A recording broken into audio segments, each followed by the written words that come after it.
자, 본격적으로 시작하도록 하겠습니다. 자, 한겨레 신문사 최우성 대표이사의 환영사를 듣겠습니다. 정식으로 인사드리겠습니다. 한겨레 신문사 대표이사 최우성입니다. 저희가 오늘 날씨가 굉장히 안 좋아서 사실 걱정을 많이 했는데 그럼에도 불구하고 이렇게 많은 분들이 참석해 주셔서 저희 정말 너무 감사드리고요. 사실 후원회원분들 진작에 한번 모시고 이런 자리 마련하려고 했었는데 사실 좀 저희가 게으르기도 하고 그동안 좀 잘 준비를 못했습니다. 이 자리를 빌어서 대표도 죄송하다는 말씀 드리고요. 오늘 주제가 내란 1년이지만 사실 1년 전 그날 밤을 아직도 잊지 못하거든요. 여기 이렇게 신문 이세 중입니다라는 이제 글자가 나와 있는데 요 밑에 층이 아까 돌아보신 윤전기가 돌아가는 그 방이라서 뒤늦게 알려진 사실이지만 사실 단전 이 건물도 단전 단수가 될 뻔했다고 하잖아요. 그래서 그날 밤에 꼬박 새고 다시 나와서 샌 다음에 이제 그 다음날 바로 아침에 제일 먼저 확인한 게 혹시라도 이 건물이 단전 단수가 되면 우리가 어떻게 할지에 대해서 다시 한번 매뉴얼 뒤져봤습니다. 그래서 윤전기도 경유를 돌려서 6시간은 돌릴 수 있다고 하더라고요. 그래서 하여튼 지난 1년 동안 굉장히 많은 일이 있었습니다. 모든 지금까지 이렇게 다 버텨올 수 있었던 게 여기 오늘 참석해 주신 한 분 한 분의 그런 애정, 도움 덕분이라고 저희는 잘 생각하고 있고요.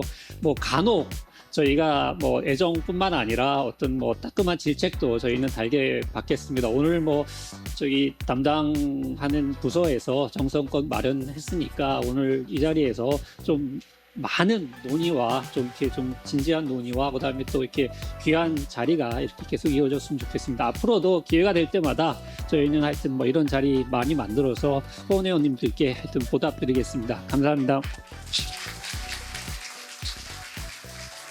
자, 이어서 오늘 행사의 따뜻한 시작을 더해주실 분을 소개를 해드리겠습니다. 한겨레 저널리즘 방향과 가치 그리고 콘텐츠 전체의 관점과 기준을 잡아주시는 분입니다.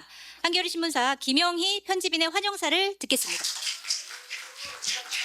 네, 반갑습니다.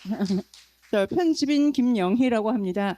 1년 전 얘기를 최우성 대표이사님도 하셨는데 저희 진짜 다 와 있고 사실은 식구 같은 경 얘기하지만 제가 그 당시에 항암 중이었는데 원래는 금방 휴직을 하려고 했는데 윤석열 때문에 못했어요. 계속 못하며 회사를 다니면서 하여튼 올 봄 몇 달 휴직한 거 말고는 제가 잘 버틸 수 있었던 것도 한겨레가 할 일이 많고 워낙 정신이 없었고 오히려 그런 일상 때문에 건강하게 있었을 수 있었고 1년 전을 생각하면 그날 최근 들어서 타사 편집국장이 저한테 그 얘기를 했는데 그 편집인들이 모여있는 단톡방이 있었는데 그때 제가 조용한 방에서 어쨌든 한겨레는 지금 아직까지는 소식이 없는데 무슨 소식들이 있으면 정보를 나누자는 말을 제가 제일 먼저 올렸었대요. 기억은 안 나지만 하여튼 그랬더니 한 군데 이제 응답이 왔는데 마치 그게 지금 생각하면 응원봉이 하나씩 불이 켜지던 느낌? 그 얘기들을 많이 나눴습니다. 그때는 언론들이 물론 거긴 경제지도 있고 보수지도 있고 진보지도 있고 지방지도 있고 다 그렇지만 이렇게 우리 곁에 언론들이 많구나 같이 하는. 그래서 굉장히 보수적인 단체지만 편집인협회라는 데가 다음날 바로 성명을 내고 그 계엄을 비판하는 성명을 내고 그랬던 기억이 갑자기 나요. 그래서 1년 전에는 언론들이 그랬는데 지금 1년 후에는 좀 많이 다시 거리가 멀어진 듯한 느낌들은 있지만 언젠가 우리가 이제 여기 계신 분들이 응원봉을 하나씩 켰듯이 그런 언론들이 같이 할 수 있을 거라고 믿습니다. 한겨레가 거기서 좀 좋은 역할을 할 수 있도록 계속 노력하겠습니다. 감사합니다. 다음은 비상계엄 선포부터 윤석열 탄핵, 대선까지 이어지는 격동의 역사의 현장을 기록하면서 민주주의를 지키는 언론으로서의 사명을 다하기 위해 불철주야 노력하고 있는 우리 뉴스룸을 이끄는 분이십니다. 이주현 뉴스룸 국장님께서 후원회원들께 감사의 인사를 드리겠습니다. 따뜻한 박수로 모시겠습니다. 네, 안녕하세요. 저 한겨레 뉴스룸국의 이주현이라고 합니다. 작년 7월 22일에 이 국장 일을 시작했어요. 근데 제가 그때 맡을 때까지만 해도 저희 아마 역대 한겨레 국장 중에서 되게 평온한 시기를 지내는 국장이 될 거라고 생각을 하고 있었습니다. 왜냐하면 선거도 없고 그리고 또 총선이 지난해 끝났고 총선 끝난 뒤였고 지방선거도 한참 있고 그래서 뭐 별일이 없겠다 이런 생각을 하고 있었는데 12월 3일은 정말 날벼락 같은 날이었습니다. 그래서 그날 밤 그 이제 회사에 10시 40분 정도에 이제 들어왔었는데요. 집에 가다가 다시 차를 돌려서 그 들어왔었고요. 저는 90년대 학번입니다. 그래서 사실은 계엄이라든가 이런 것들에 대해서 그 잘 알지 못해요. 제가 어렸을 때 박정희 대통령 시절 이런 거였기 때문에 잘 몰랐는데 저희가 그때 회사에 도착했을 때 이제 많은 80년대 학번 선배들의 모습이라든가 또 저희 같이 일하고 계신 분 중에 80년대 후반 학번 선배가 계신데 신승근 부국장이시라고요. 그분은 이제 이 사태의 엄중함을 깨닫고 저희는 그냥 부랴부랴 회사에 왔는데 그분은 며칠 동안 그 집에 갈 수 없을 거라는 생각을 하고 속옷이랑 양말이랑 다 챙겨서 오셨더라고요. 그래서 상당히 이 상황 판단이 다르다. 역시 경험해 본 분들과 아닌 분들과 이렇게 느꼈습니다. 이렇게 지금 얘기하지만 저도 그날 밤 그 정말 시민들이 국회 앞에 달려가서 그 군인들을 막지 않았더라면 어떤 일이 생겼을지 몹시 아득하고 정말 나중에 점점 더 현실적으로 쿠데타를 겪어가는 그런 모습이었습니다. 그리고요, 그 이제 한돌 이렇게 다가오면서 어떻게 보면 저희가 이게 제1회 후원 독자들의 행사잖아요. 그리고 어떻게 보면 이 시민들의 전승일, 내란을 이겨낸 한돌 이렇게 맞아서 이 느낌이 너무 가슴에 와닿습니다. 오늘 이번에 이제 1도를 맞아서 한 달 전부터 고민을 많이 했습니다. 어떻게 신문을 만들어야 될까 그런 생각을 하게 되었고 고민은 그런 거였습니다. 어떻게 하면 좀 새로운 팩트를 발굴할 방법이 있을까? 그리고 또 이 12.3 내란의 주인공인 좀 시민들을 이렇게 조명해 보는 방법은 없을까? 이 두 가지가 저희들의 가장 큰 고민이었고요. 사실 그리고 좀 더 임팩트 있게 만들면 좋겠다 이런 생각을 했습니다. 사실 이 자리에 와주셨는데 권혁철 선임 기자께서 이번에 12월 1일치 신문에 그 단독 보도를 통해서 많이 이 새로운 사실을 알게 되었죠. 그러니까 군인이 직접 그 대북 전단을 날린 그 군인 인터뷰를 통해서 이거는 뭐 대통령께서도 얘기를 하셨었고 많은 사람들이 그 어떤 일이 자행되고 있었는지를 알게 해준 그런 보도였습니다. 이따 만나실 그런 기자들 중에도 내란 그 광장에서 또 한남동에서 이렇게 그 취재했던 고나린 기자도 맞고요. 이제 다 소개하겠지만 그리고 또 내란 재판 특검 이렇게 취재했던 장현은 기자가 있고 사실 이 후배들과 동료 선배들이 정말 한 마음으로 이 정말 보석처럼 일했기 때문에 저희가 이렇게 이제까지 1년을 견딜 수 있었던 것 같습니다. 그 시민들의 목소리라고 하는 것을 이제 저희가 담기 위해서 이거 많이 보셨을 텐데요. 12월 3일치 신문입니다. 이게 저희가 만들었던 거고요. 이 안에 보시면 아마 여기 오신 분들 중에도 본인 이름이 실린 분이 있었을 수 있을 것 같아요. 여기 그 독자분들이 이렇게 글을 쓰신 겁니다. 그러니까 저희가 세 가지 질문을 던졌어요. 그러니까 12월 3일 그때 계엄이 성공했더라면 지금 어떤 상황에 있을까? 그리고 지난 1년 동안 가장 걱정스러웠던 순간, 가장 희망을 보았던 순간, 거기에 대해서 여쭤봤었고요. 그리고 한국 사회에 대해서 앞으로 어떻게 바라는 모습인가, 이런 것들의 소망을 좀 여쭤봤었습니다. 제가 이 중에서 앞으로 어떤 사회가 됐으면 좋겠다, 이런 걸 말씀하신 분 한글 읽으면서 그러면 오늘 일단 말씀을 마치겠습니다. 박여운님은 12월 3일을 기점으로 시간이 이리도 빠르게 흘러갔다는 게 거짓말 같습니다. 함께했던 광장에서 우리는 서로의 삶을 들었습니다. 바쁘다는 피곤하다는 핑계로 외면했을 이야기를 들을 수 있어 참으로 감사했습니다. 하지만 내란이 끝나지 않았듯 우리의 이야기도 끝나지 않았습니다. 여전히 차가운 아스팔트 위에서 하늘 위에서 수많은 곳에서 힘든 싸움을 하고 있습니다. 진정 우리의 비판이 향할 곳이 어딘지를 생각하며 그들의 목소리에 작은 힘을 보탤 수 있는 사회가 되기를 바랍니다. 박여운님 및 이런 독자분들의 그런 기대에 부응하기 위해 애쓰겠습니다. 고맙습니다. 저도 계엄 1년을 특집 기사를 보면서 이제 1년이 지났는데도 굉장히 눈물이 나더라고요. 그리고 사실은 이제 여러 가지 내란 사태나 이런 것들을 막은 게 국회의원들이 뭐 물론 국회에서 해제 표결을 했기 때문이기도 하지만 그 자리를 좀 지켜준 시민들이 주인공이라는 생각이 좀 들더라고요. 그래서 여기 계신 분들 포함해서 많은 분들께 감사 인사를 대신 전하도록 하겠습니다. 다음은 저희가 사진을 찍을 시간인데요. 소중한 순간을 기록으로 남는 시간을 갖도록 하겠습니다. 여러분들 신문도 잘 읽어주시고 감사한데 저희 공덕포차도 많이 사랑해 주시기 바랍니다. 본행사 사회를 맡을 정치부 김채훈 기자를 제가 소개를 좀 해드리겠습니다. 김채훈 기자는 이제 입사한 지 3년밖에 안 된 기자인데 연차에 비해서 엄청난 활약을 보이고 있습니다.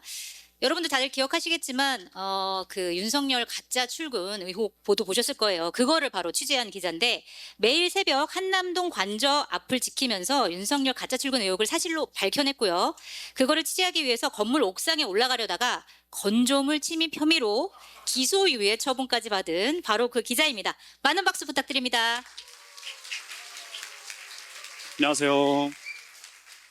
여기 좀 한겨레 오랜 구독자분들이 많이 계신 것 같아서 좀 저도 한겨레와의 인연을 좀 소개를 드리면 저희 부모님이 제가 태어나기 전부터 한겨레 구독을 하셨으니까 90년대 중반 그때부터.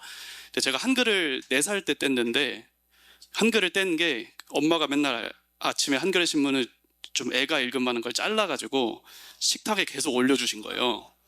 그래서 그거를 이제 저는 읽었었고 혹시 기억하실지 모르겠는데 그 홍승우 작가 비빔툰이라고 그 만화 제가 아기 때 정말 좋아했던 만화인 아마 거기 나오는 그 다운이가 아마 제 또래일 텐데 예 그렇습니다. 내란의 밤 1년이라는 제목의 영상을 함께 보시도록 하겠습니다. 네. 국민 여러분, 저는 북한 공산 세력의 위협으로부터 자유 대한민국을 수호하고 우리 국민의 자유와 행복을 약탈하고 있는 파렴치한 종북 반국가 세력들을 일거에 척결하고 자유 헌정 질서를 지키기 위해 비상계엄을 선포합니다. 아니 맞는 게 말이 돼? 이걸 왜 못하게? 인권에도 맞지 않는 비헌리적인 비상계엄 행위입니다. 그 자체로 불법이고 그 자체로 변경입니다.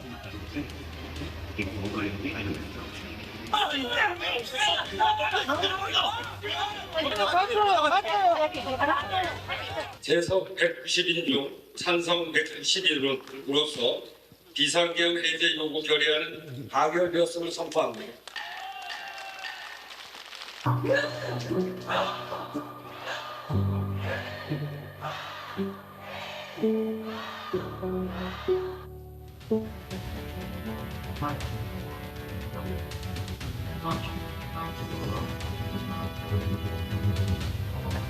대통령 윤석열 탄핵 소추안은 가결됐음을 선포합니다.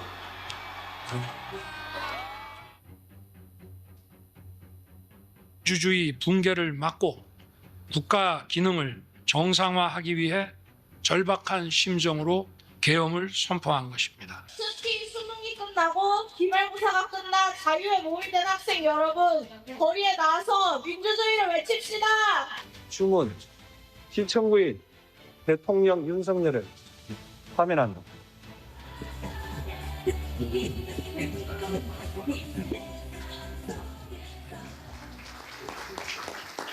그러면 오늘 이야기 손님으로 오신 분들 한 분씩 제가 소개를 드리고요. 소개 드릴 때마다 좀 크게 박수 쳐주시면 감사하겠습니다.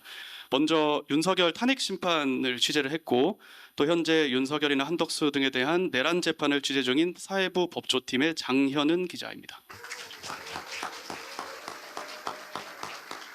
그리고 이 영상 보신 분들이 많으실 텐데 그 비상계엄 당일에 혼자 맨몸으로 그 서강대교 남단의 장갑차를 막아서면서 정말 시민의 용기를 보여주셨던 김동현 님이십니다.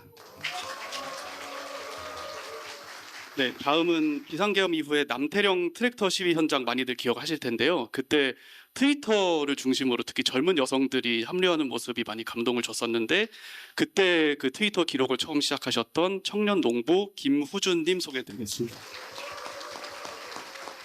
네, 다음은 소개 안 해도 다 아실 것 같은데 그래도 소개를 드리면 국회에서 윤석열 탄핵소추안이 통과되는데 결정적인 역할을 하셨고 아마 그때 그 갈색 점퍼 많이들 기억을 하실 것 같습니다. 그 이후에 또 민주주의 회복에 앞장서고 계시는 국회의원 김상욱님 소개해드리겠습니다. 예, 그리고 다음은 법조인이신데요. 그 윤석열에 위법했던 포고령 선포 그리고 뭐 한덕수나 최상목 대통령 권한대행 당시에 뭐 헌법재판관을 임명하네 안 하네 그걸로 많이 스트레스 받으셨던 기억이 있으셨을 텐데 그때 헌법 소원을 통해서 그 결정들을 막아내셨던 변호사 김정환님 소개해드리겠습니다. 그 다음은 저희 국방부의 지방령이라고 할 수 있는 저희 안보 담당 전문 기자님이신데요. 비상계엄 선포 당일에 국방부 기자실에서 밤을 새셨고 아마 그때 후기 기사를 많이 보셨을 텐데 또 군 관련해서 탐사 보도를 계속 이어오신 정치부 권혁철 기자님 소개해드리겠습니다. 네, 다음은 제 동기인데요. 저랑 둘이 같이 계엄 당일에 치킨 먹다가 국회로 달려갔던 그리고 그 이후에 국회 앞에 뭐 응원봉 집회 또 광장의 시민들을 계속 만나왔던 그 당시 사회부였고 지금은 사회정책부 젠더팀에서 일하고 있는 고나린 기자 소개하겠습니다. 예, 그러면 본격적으로 토크쇼를 시작을 해보겠습니다. 먼저 제일 궁금하실 것 같은데 저희 장갑차를 막아서셨던 김동연님께 좀 여쭤보겠습니다. 이재명 대통령이 대한민국의 밝은 미래다. 이분을 찾아달라. 이렇게 수배 대상이셨던 기억이 있는데 첫 번째 질문입니다. 어떠한 용기 그리고 어떠한 동기부여 어떤 목적성으로 그 상상도 못할 거대한 힘에 대항하실 수 있었나요? 그 당시에 아주 위험한 상황인데 어떤 좀 두려움은 없으셨는지 당시에 어떤 생각하셨는지. 그날에는 사실 모두가 흥분 상태였죠. 처음에는 황당했고 그 다음부터는 사실 집으로 가면서 분노가 올라와서 이미 사실 집 근처에서부터 여러분 계엄이랍니다. 이제 지지율 20%짜리 대통령이 나라를 전복하겠답니다. 이게 말이 됩니까? 이러면서 이제 택시에서부터 외치고 가는 동안부터 사실 화는 많이 나 있었고요. 제가 원래 사회운동이나 이런 걸 하다 보니까 사실 경찰이랑 대치할 일이 조금 있습니다. 그래서 그런 게 두렵지는 않았고 처음에 국회 문으로 뛰어가면서도 경찰 버스가 오고 있어서 이미 경찰이 국회를 봉쇄하고 있다라는 얘기를 들은 상황이었죠. 어디로 가는 거냐, 못 간다 이렇게 막으니까 저희 질서 유지하러 가는 거예요 하면 그냥 내려서 저를 피해서 그냥 가버리더라고요. 그게 되게 황당했는데 일단은 국회로 빨리 가서 상황을 파악해야겠다 하고 정문으로 갔고 그리고 저는 좀 늦게 간 편이어서 사실은 이미 갔을 때 계엄 해제 의결이 가고 한 10분 안에 일어났었고 근데 사람들이 우르르 빠져나가기 시작하는 거예요. 안심을 하고 후에도 밝혀졌지만 2차 계엄 시도나 어떤 그런 것들이 있을 수 있었고 사실 윤석열 씨의 합리성을 믿을 수는 없는 상황이잖아요. 그래서 국회를 돌면서 여러분 그 경찰이나 이제 군인들이 있으면 여러분 이거는 내란이고 반란이다 이렇게 협조해서는 안 된다 하면서 돌고 있던 와중에 군용차가 다시 국회 방향으로 가는 걸 봤습니다. 혹시나 이게 혹시 2차 시도일까? 아니면 지나가는 걸까? 그런 거를 고민할 새가 없었어요. 그래서 뛰어가서 막아야겠다라고 생각을 해서 한 100m 정도 뛰었던 것 같아요. 했더니 경찰이 사실은 큰 길로 가면 사람들이 주변에 있었으니까 막을 거라고 생각을 했는지 크게 돌려서 오히려 역주행하는 차로로 1차선짜리로 넣어주더라고요.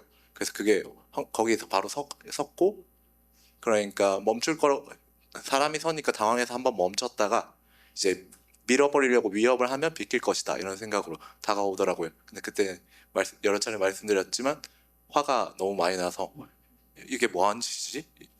이걸 진짜 민다고? 쳐봐라 하는 생각으로 좀 기대했고 혹시나 치더라도 이제 주변 사람들이 그럼 달려와서 막아주겠지 하는 기대로 하면서 버텼던 것 같습니다. 네, 박정범 선생님이 그때 시간이 몇 시였는지 좀 기억을 하시나요? 저는 그걸 몰랐는데 이제 워싱턴 포스트 걸 보면서 새벽 2시 20분이더라고요. 되게 늦은 시간인데 되게 다들 처음 막은 것처럼 얘기를 해주셔서 가분하다. 절대 그게 아니다. 먼저 막으신 분들이 있다라는 얘기를 여러 차례 드렸던 것 같습니다. 그러면 그 장갑차 막으실 때 주변에 좀 몇 분 정도가 이렇게 같이 좀 함께 해주셨는지. 사람들은 20, 30분 정도 계셨고 바로 뛰어오신 분들은 이제 4분, 5분도 계시고 인터뷰 하셨듯이 다인 씨나 뭐 다양한 분들이 계셨습니다. 사실 일면식도 없는 사람들이었는데 그날에는 그냥 누구나 돕고 함께 지키려는 마음이 있었던 것 같습니다. 혹시 그때 만나셨던 분들하고 좀 연락하시는 분이 계신가요? 다인 씨는 같이 인터뷰를 해서 아. 다시 트위터 팔로우하고 아. 가끔씩 이제 이거 사진 다인 씨 나왔던데요 하면서 그냥 공유 정도 하는 사이입니다. 네. 만약에 그러면 안 되겠지만 정말 안 되겠지만 비슷한 상황이 발생을 한다면 또 그런 행동에 나설 수 있을 것 같으신지. 근데 다시 일어나면 안 될 것 같은데 왜냐면 다시 이게 일어난 다음에 일어날 상황이라면 사실 극우화가 이미 많이 진전된 상황이고 이게 우리가 돌이킬 수 있다는 보장이 없을 거라서 되게 위험하지만 그럼에도 불구하고 계속해서 어떤 사회가 바뀌어야 된다는 목소리를 내고 있을 거라서 저희가 말할 수 있는 권리나 상식을 지키기 위해서 나갈 것 같습니다. 혹시 그 당시 또는 이후에 또는 요즘에 주변 분들, 뭐 가족분들이나 친구분들이 좀 뭐라고 말씀을 많이 하셨는지 좀 궁금합니다. 아버지는 처음부터 이제 나서지 말라라고 많이 하셨고요. 그런데 이제 사실 국민의힘 지지자신데 제가 울산 출신이거든요. 오. 부모님이 둘 다 이따가 국민의힘이신데 질문 많이 해주세요. 네. 네. 그런데 그럼에도 불구하고 이제 제가 한 일이나 실제 이 감사를 받는 걸 보고 은근히 좋아하시기도 하고 또 어떤 이중적인 마음이 있으신 것 같아요.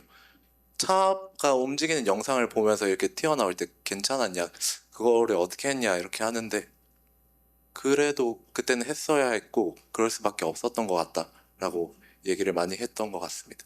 일단 아마 이 자리에 계신 어떤 분들보다 이 12.3 내란 사태 이후에 인생의 가장 큰 변화를 겪은 분이 아닐까라는 생각이 들고, 일단 당적을 뭐 옮기신 건 워낙 유명하고 그 당시에 뭘 하고 계셨고 또 처음에 들었을 때 어떤 생각이 드셨는지. 듣자마자 좀 순간적으로 빨리 판단이 됐던 것 같습니다. 뭐냐 하면 첫째, 전시 상황, 준전시 상황이 아닌데 계엄한 것은 계엄 사유가 없다. 또 포고문 내용 자체가 계엄문에 담을 수 없는 포고문 내용이다. 그렇다면 이건 불법 계엄이다. 불법 계엄, 이건 내란이다. 오늘 밤에 이걸 막지 못하면 내일이면 시민들이 다친다. 그 생각밖에 없었습니다. 그래서 국회로 바로 달려갔고요.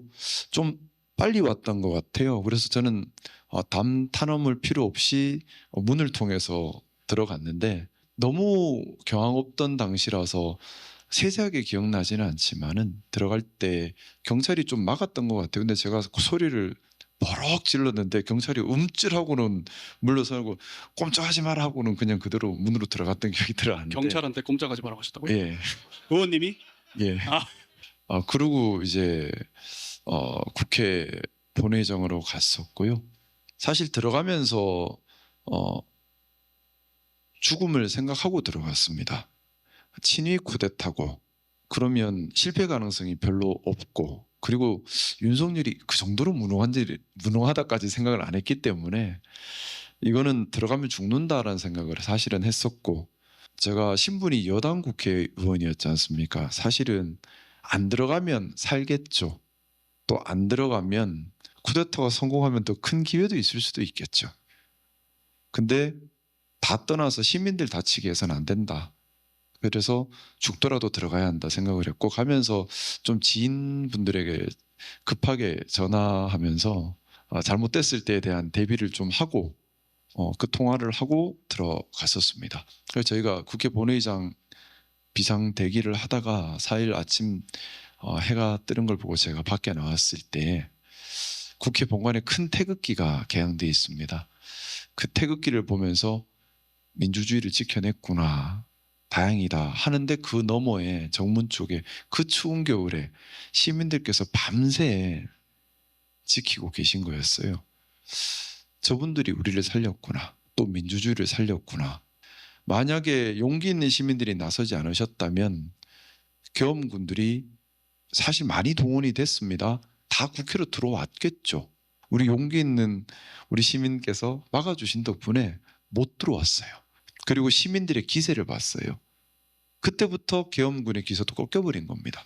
계엄 해제한 후에 국무회의를 열고 계엄 해제 선포를 할 때까지 4시간이라는 시간 동안 국회 근처로 더 많이 모여들어서 더 단단하게 지키려고 하는 그 단호함을 보고는 윤석열도 어쩔 수 없구나라는 생각을 한 게 아닌가. 단결된 단호한 시민들의 힘이었다. 저는 그렇게 생각하고요. 그래서 이 자리를 빌어서 다시 한번 시민분들께, 우리 국민들께 진짜 진심으로 감사드립니다. 제 목숨을 구해주신 건 국민들이십니다. 다음은 이제 제 동기인 권아린 기자한테 좀 물어볼 텐데, 아까 말씀드렸듯이 그때 저희가 한겨레 사회부 연말 회식 날이었어요. 그때 바로 저희가 국회 앞으로 달려갔는데 그때 좀 상황하고 또 좀 긴박하거나 위험하다고 느낀 순간이 있었는지. 네, 말씀해주신 것처럼 사회부 송년회였고 치킨을 먹기 전에 치킨이 나왔을 때 담화가 시작되면서 비상계엄이 선포됐다는 것을 알게 됐습니다. 그래서 치킨을 미처 먹지 못하고 저는 이제 바로 택시를 잡아서 국회에 갔는데 그때가 아마 한 11시 30분 경으로 기억을 하는데 이미 정문과 이어지는 담장에서부터 경찰들이 일정한 간격을 두고 방패를 들고 서 있더라고요. 그래서 더 앞까지 가지 못하고 중간에 내려서 저도 뛰어갔고 이미 정문이 닫혀 있고 시민분들이 그 앞에서 문을 열으라고 계엄 해제하라고 구호를 외치고 계시던 상황이셨습니다. 그래서 저도 일단은 안에 들어가야 할 것 같아서 그 앞을 지키고 있는 경찰들이랑 막 싸웠어요. 처음에는 한겨레 기자인데 안에 들어가서 취재를 해야 이 상황을 좀 알릴 수 있지 않겠느냐 했는데 묵묵부답이어서 여기서 계속 그냥 싸우다가는 시간만 더 갈 것 같아서 그 앞에 계시는 시민분들의 광경을 좀 취재를 하기로 마음 먹었습니다. 그래서 제가 좀 기억에 남는 장면들이 몇 가지 있는데 우선은 막 거기 찾아오신 시민분들께 급하게 인터뷰를 시도를 해봤어요. 근데 그중에 05년생인 대학생 새내기 분이 오셨는데 왜 여기가 위험할 수도 있는데 왜 어떻게 여기까지 오셨냐 하니까 나는 이런 민주주의가 파괴되는 순간이 올 때 가만히 있으라고 배우지 않았다. 나는 나와서 싸우라고 배웠다. 그렇기 때문에 나왔다. 이렇게 말씀을 하시는 거예요. 새내기 분이. 그래서 저는 근데 그날 제가 기자가 아니고 일이 아니었다면 나는 그냥 시민으로서 거기 갈 수 있었을까라는 생각을 했을 때 오신 분들이 진짜 그 민주주의가 파괴되는 걸 막기 위해서 정말 그 마음 하나만으로 오셨구나 하는 게 너무 같은 시민으로서 감사하기도 하고 그 부분이 인상 깊었습니다. 그리고 공포스러운 순간들은 아무래도 이제 헬기가 막 오는 소리가 들리고 정문 쪽으로는 특히 정문 쪽으로 걸어서 진입하는 계엄군들도 있었거든요. 무장을 하고.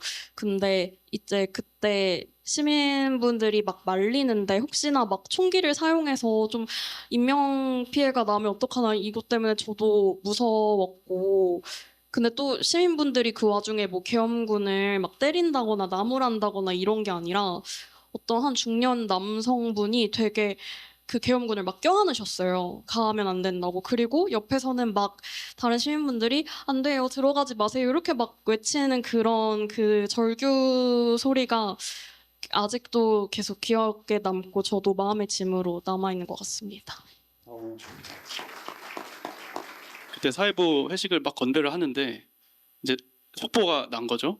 선배들이 한 명씩 사라지는 거예요. 얼굴이 점점 굳으면서 마지막에 이제 저랑 이제 다른 동기 한 명이 남아서 시민 반응을 전화 취재를 하고 있었는데 그게 그날 그 특별판에 들어가게 됐는데 막 전화를 돌리는데 닭강정이 나오는 거예요. 법조팀 선배들이 가면서 막 목도리 막 둘러매면서 재훈 씨 이거 싸가요 이러는 거예요. 계엄 선포돼서 국회 가야 되는데 이 치킨 나오는 거 싸가라는 그 말이 저는 되게 후배를 생각하는 선배들의 마음이 그래서 그 순간이 되게 기억에 남는 것 같습니다. 네, 다음에 이제 권혁철 기자님께 좀 여쭙고 싶은데 이 기사를 좀 읽었던 분들도 계실 텐데 그 당시에 국방부 기자실에 계시다가 그 군사 경찰이 기자실에 들어와서 이제 나가라.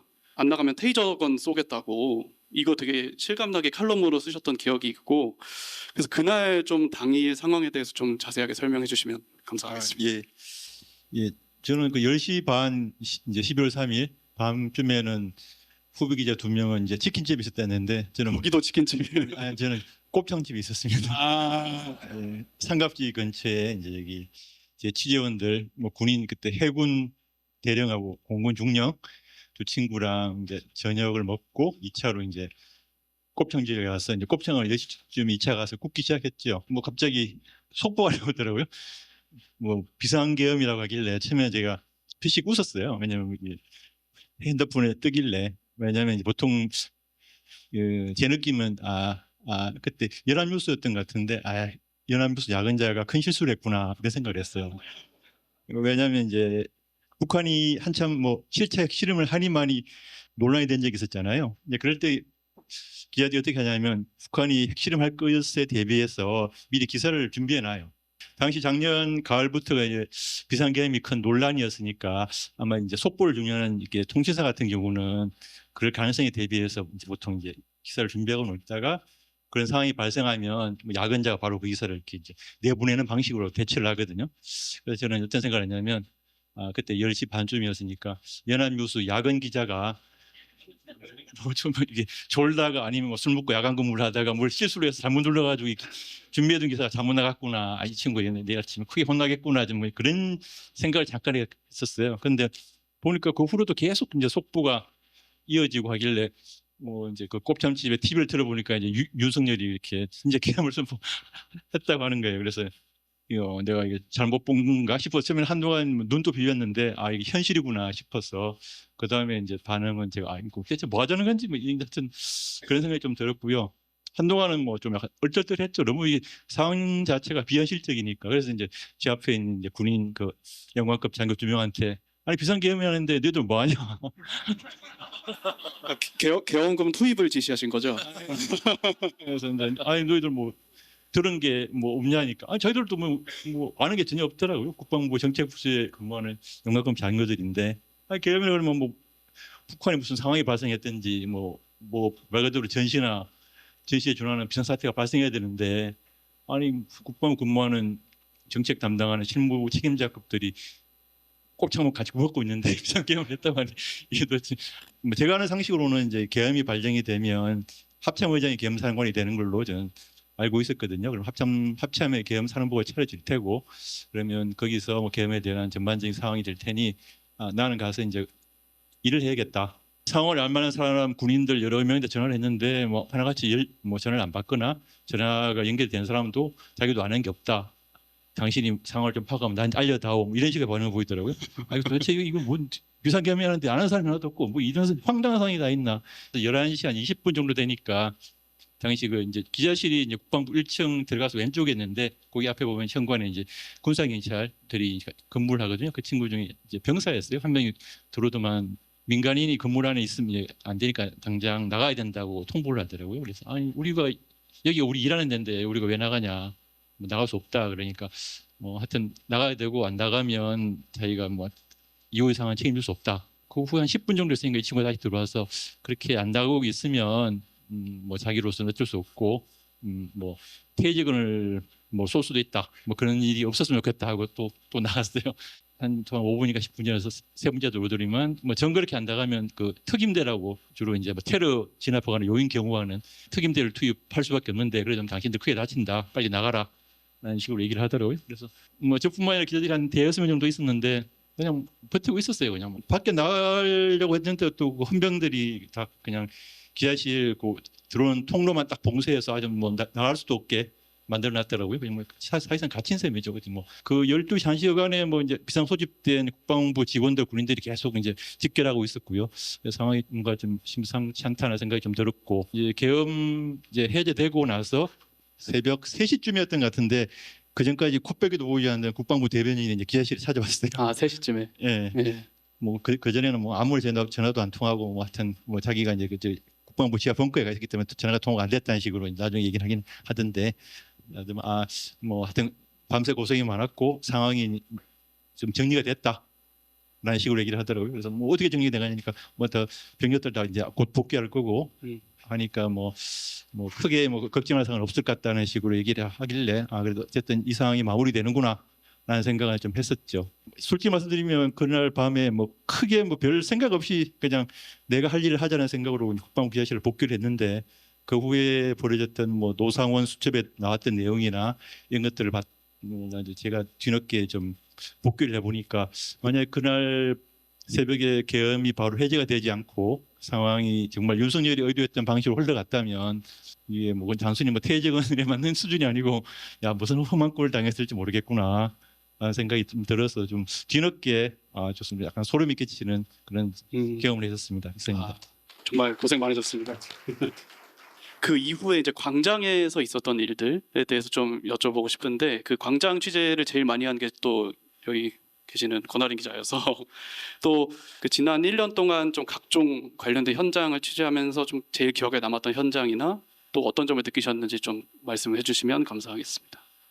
긍정적으로 인상 깊었던 집회와 부정적으로 인상 깊었던 집회들이 다 있는데 그냥 부정적으로 기억에 남는 거는 한남동 극우 집회를 거의 매일같이 취재했을 때 너무 저도 무서워서 태극기를 들고 다녔거든요. 호신용으로.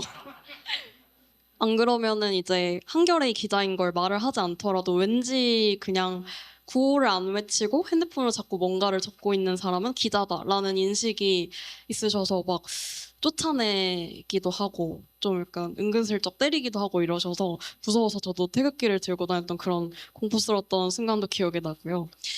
긍정적으로 조금 기억에 남은 거는 아무래도 한남동 그 키스스 시위대가 저는 제일 기억에 많이 남더라고요. 그때 이제 그 시위가 밤샘 집회로 3박 4일 동안 진행이 됐는데 저는 4일째 되던 날에 제가 담당을 하게 돼서 사실 그냥 이 추운 날씨에 시민분들이 은박지담요 하나 두르고 밤을 새며 고생하고 있다 이 정도만 생각을 하고 취재를 하러 갔는데 막상 거기서 이제 취재하고 시민분들 얘기 들어보니까 딱 이어달리기라는 단어가 하나 생각이 나는 거예요. 그때 이제 시민분들께 물어보면은 저는 1월 3일 날 밤을 새고 4일 날 잠깐 잤다가 계속 뭔가 마음에 짐이 남아서 5일에 다시 왔어요. 이렇게 하는 분들도 계셨고 온라인에서 그 키스스 시위단 사진 보고 너무 이 대신 나와주신 분들한테 힘 조금이라도 보태고 싶어서 바톤 터치하러 왔어요. 이렇게 하신 분들도 있었고 그냥 다들 내가 이 집회를 어떤 마음으로 나가는지 본인들이 가장 잘 알기 때문에 조금이라도 힘을 보태고 싶어서 그렇게 바톤 터치하듯이 계속해서 시민분들이 오는 게 진짜 이어달리기 같은 거예요. 그래서 그 시민분들한테 그럼 오늘은 언제까지 계실 거예요? 물어보면은 아니야 윤석열 체포될 때까지 저는 끝까지 있을 거예요. 그냥 이 집회가 저는 마라톤이라고 생각해요. 끝까지 될 때까지 우린 있는다. 그래서 이런 부분들이 좀 많이 기억에 남는 것 같습니다. 네. 시위 현장이 그 한남동 앞에만 있었던 것도 아니고 뭐 여의도만 있었던 것도 아니고 특히 이제 남태령 집회 많이 기억이 나실 텐데 그때 이제 X 그 옛날 트위터죠. 거기에 글을 올리셔서 이 분들을 집결시킨 김우준님께 좀 여쭈고 싶은데 그때 향연이라는 이제 계정명으로 활동을 하셨고 지금 이제 충남에서 혹시 어느 지역에서 아산에서 네, 배농사 지으시는 청년 농부신데 처음에 좀 이걸 트위터에 알려야겠다라고 생각했던 좀 계기가 있으신지. 트위터에 알려야 되겠다는 계기가 있었던 건 아니고 제가 트위터를 너무 많이 하는 사람이었던 거죠. 근데 그러다가 제가 광장에 나갔던 거고 그리고 제가 농사를 짓잖아요. 제가 유기농 배 과수원을 지금 3대째 물려받아서 하고 있는데요. 이제 그 광장에서 농민운동 하시는 분들이 굉장히 좀 소외받는 그 언론에도 증오받지 못하는 그런 그 아픈 역사들이 있잖아요. 그래서 그분들이랑 어쨌든 농사 짓는 사람으로서 이제 알게 되고 그런 연이 있어가지고 참 고생을 많이 하시는데 사람들이 참 관심을 좀 덜 주는 것 같기도 하고 그게 좀 속상해서 그때 한참 막 후원이라든지 뭐 선결제 막 이런 게 막 붐이 불던 때여서 저도 그 농민운동 하면은 상여투쟁 아니냐. 이번에 국힘 장례식도 막 치르고 있는데 장례식을 치렀으면 뭐다? 이제 나가야죠. 그래서 상여를 한번 올려주시면은 사람들이 관심을 가질 것 같다 해서 그게 계기로 돼서 이제 트랙터 남태령까지 제가 약간 자원봉사처럼 되게 됐습니다. 네. 처음에는 그냥 하다 보니까 어떻게 보면 트위터를 많이 하니까 또 네, 계속 광장 제가 나갈 때 제가 그 다음 날부터 국회에 계속 갔거든요. 그날은 제가 그 시골에 집에 있어가지고 밤새도록 보긴 했지만 가진 못했지만 이제 그 다음 날부터 계속 국회에 나가서 광장 얘기 계속 트위터에다가 올리면서 사람들한테 알렸는데 이제 그 와중에 농민운동을 알리게 된 거죠. 네. 그때 그 조회수가 400만 막 넘는 글도 있었다고. 400만도 있고 800만도 있고 800만 네. 있고. 아, 내가 이렇게 쏘아올린 공이 이렇게 커질 거라고 좀 예상을 하셨었나요? 공이 뭐 크긴 하다는 건 알고 있었는데 그 정도까지 클 줄은 몰랐는데 사실 그 트위터에서 크게 이제 바이럴 되는 경우는 많거든요. 근데 이제 그 바이럴이 됐을 때 사람들이 직접 오는 건 또 다르잖아요. 그래가지고 남태령 같은 경우는 정말 위급한 상황이기도 했지만 사실은 그 지금 뒤늦게 이제 얘기를 들어보면은 그분들도 뭐 늘 그랬던 것처럼 서울 입구에서 연행이 되겠지라고 생각을 하고 올라오시던 그런 거였는데 오히려 시민분들이 막 오시니까 이제 연행도 당하지 못하는 그래서 이제 자연스럽게 이제 농성을 하게 된 거죠. 그때 농민분들이 밤새도록 계속 우셨어요. 그냥 계속 오는 사람들을 보면서. 그러니까 어떻게 보면 그러니까 예전처럼 집회를 무슨 조직적으로 시나리오를 짜고 이런 게 아닌데 그런 큰 어떤 역사를 바꾼 집회를 할 수 있었다는 게 참. 네, 남태령은 굉장히 우발적인 그런 광장이었고 준비가 하나도 되지 않았기 때문에 되게 위험했었고 되게 그런 긴급한 상황들이 많았는데 그랬기 때문에 그 연대와 그 후원이라든지 그 관심의 그 폭발력이 훨씬 컸고 그걸로 인해서 이제 생각보다 빠르게 다음날 그 경찰 10중의 경찰 차벽을 이제 뚫고 역사상 처음으로 농민운동이 서울의 중간까지 집회를 하게 된 그런 결과가 되었죠. 한번 네, 변호사님 소개를 좀 드리면 아까 말씀드렸듯이 제일 중요했던 그 헌법 소원들 또 효력정지 가처분 신청을 많이 이끌어내셨던 분인데 어떤 좀 주요 건들에 대해서 신청을 하셨고 총 몇 건의 문제 제기를 하셨는지 어떤 좀 배경이 있었는지 좀 말씀 주시면. 예. 먼저 제 소개를 잠깐만 드리면 예. 제가 지금 한겨레 이 장소에 앉아 있는 굉장히 좀 약간 뜻깊은 게 제가 94학번이거든요. 재수해서 94학번이라서 제가 학력고사를 보고 대학을 떨어지고 수능을 봤기 때문에 여기 계신 학력고사 세대랑 저는 같은 세대고요. 여기 수능 세대랑 제가 같은 세대예요. 네. 근데 이제 수능으로 바뀌면서 논술 시험이 생겼는데 한겨레 20일 보고 공부를 했고요. 대학교 1학년에 들어왔는데 그때가 담배가 88이 700원이었고요. 한겨레가 300원이었어요. 그래서 아침에 학교 앞에서 1,000원짜리 한 장으로 담배 한 갑, 한겨레 신문 하나 사가지고 들어오는 게 대학생의 상징 같은.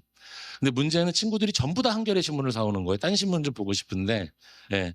한겨레 신문으로 이제 대학교 1학년 때부터 친구들과 시사를 이야기하던 이제 그런 배경이 있습니다.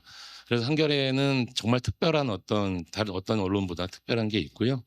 아까 말씀하셨던 그 계엄의 그날 밤으로 돌아가는데요. 일을 하고 있는데 그 친한 그 언론사 이제 부장하는 동생이 10시 좀 넘어가지고 갓 부장이 된 친구인데 지금 부장 다 들어오래요 이러면서 무슨 일이 생긴 것 같아요 이러더라고요. 그래서 무슨 일 그랬더니 대통령이 긴급 담화를 한대요. 북한 이슈구나. 전쟁이 나나 보다. 네. 아 진짜로요. 거의 근접하게 맞추셨는데. 네. 약간 안보 이슈 쪽. 네, 전쟁이 나나 보다. 그러더니 계엄이래요. 이런 10시 한 20몇 분. 그때 이제 저도 텔레비를 그 화면을 튼 거거든요. 계엄이래요 이러는 거예요. 그러니까 그냥 편하게 말씀을 드릴게요. JTBC 부장인데 계엄인지 몰랐다는 거예요. 국장도 모르고 보도본부장도 모르고 회사에 아무도 몰랐대요. 아니 그런 언론사가 아무도 모를 수가 있어 어떻게?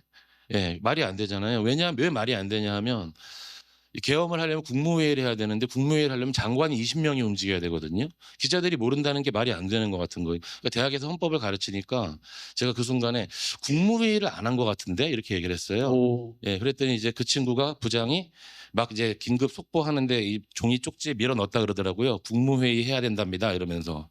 그래서 그게 이제 방송에 나가가지고 자기는 굉장히 좀 회사에서 인정을 받았다. 예.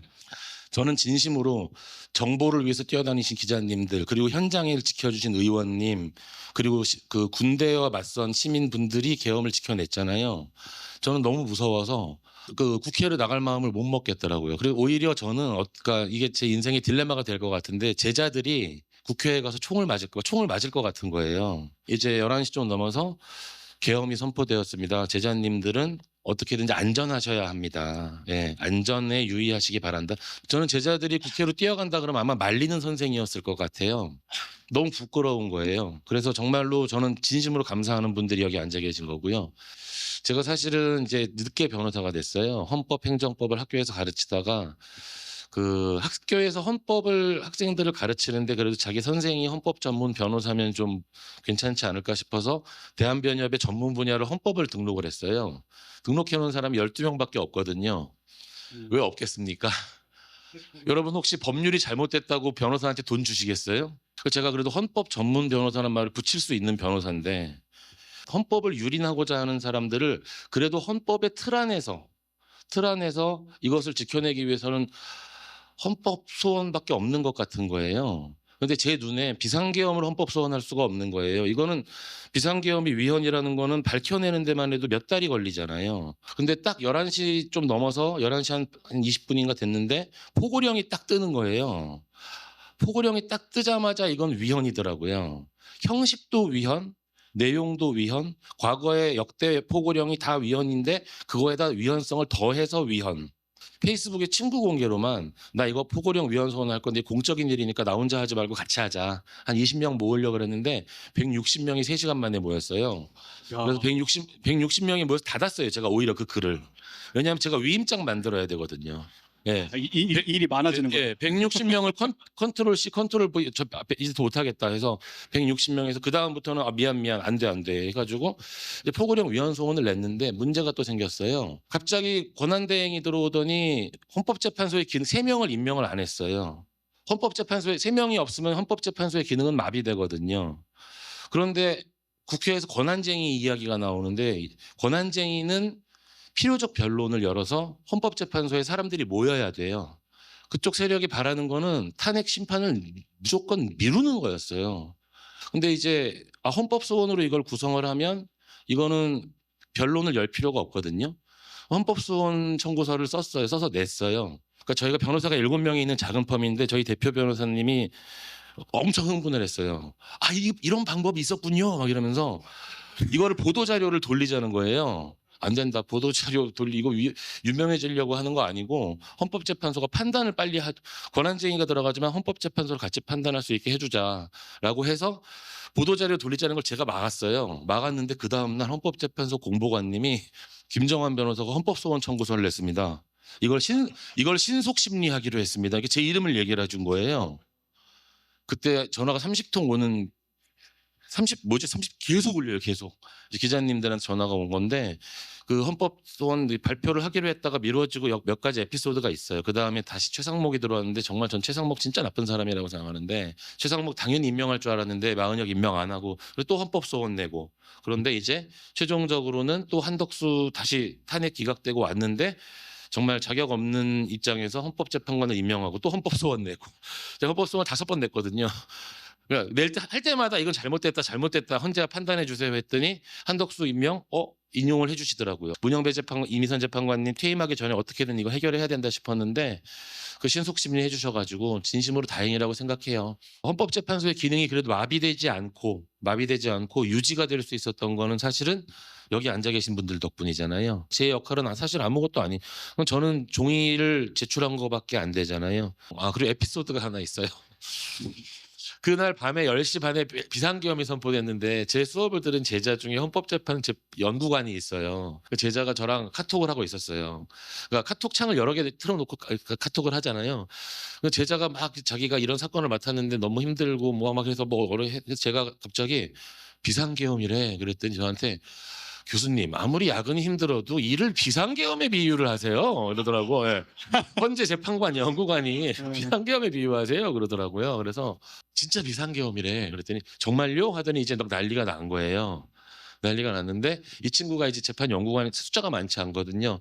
나중에 저는 사실 그 이후로는 제 결정이 날 때까지 연락도 못했어요. 왜냐하면 연락을 하는 것도 이상하잖아요.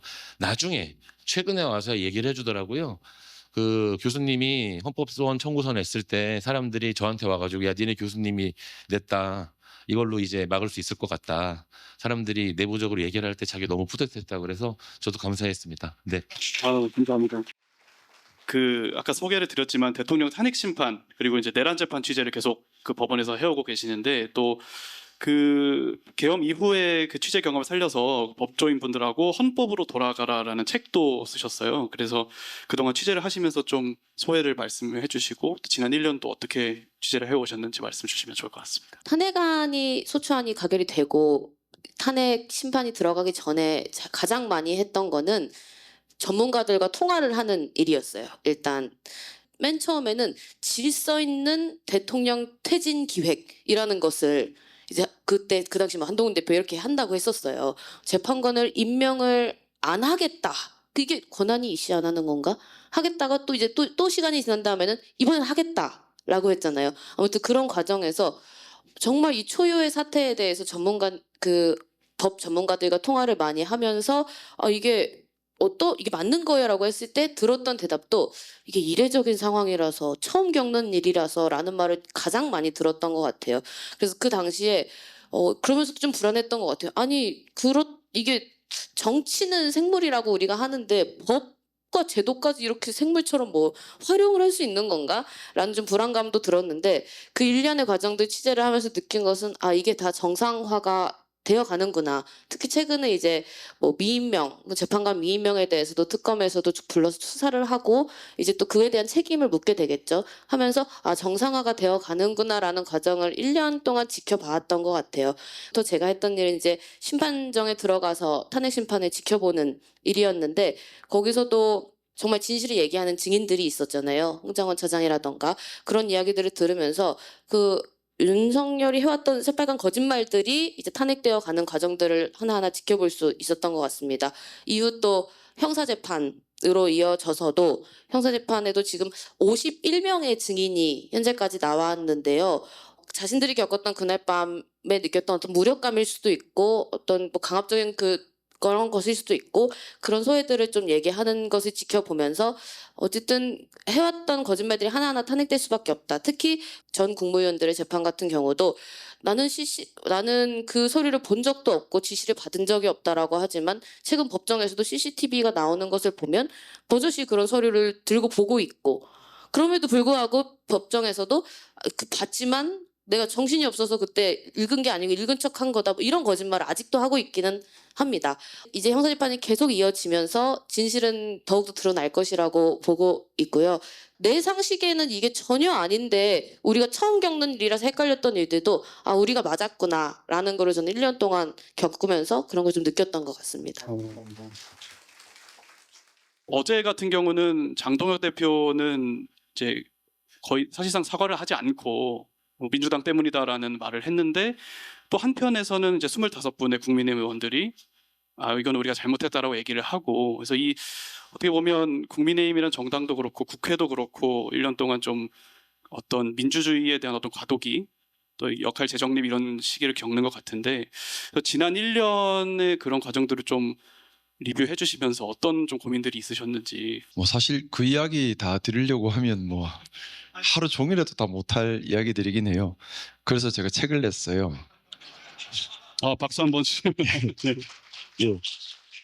12월 3일 계엄의 밤이 지나고 나서 12월 4일 아침부터 국민의힘에서는 의원총회가 열렸습니다.